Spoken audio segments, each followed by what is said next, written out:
Инновационные и бизнес-проекты сегодня гомельская молодь проставила на конкурсе «Стартап». Организаторами творчей лаборатории идей выступила городская организация БРСМ совместно с Гомельским науково-технологичным парком и громадским объединением содейничания развитию предпринимательства «Одинство».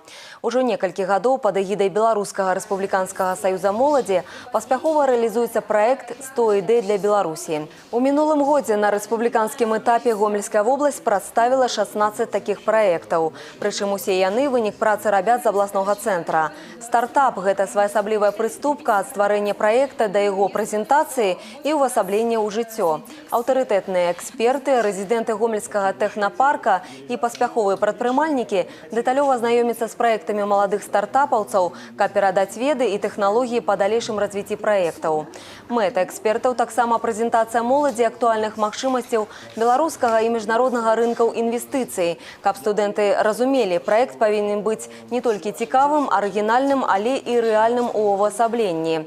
Найбольш активные и таленавітыя удзельники стартапа атрымаюць магчымасць не только представить свой инновационный проект на республиканском конкурсе «100 идей для Беларуси» с наступным атрыманнем грантовой падтрымки для развития, але и стать резидентами Гомельского науково-технологичного парка.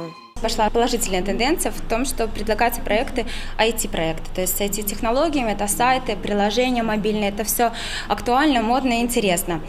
Также существуют и социальные проекты. Предлагают создать виртуальный сайт по туристическим маршрутам Беларуси. Что бы хотелось, наверное, какие-то проекты в области роботостроения. Это всегда интересно и наглядно.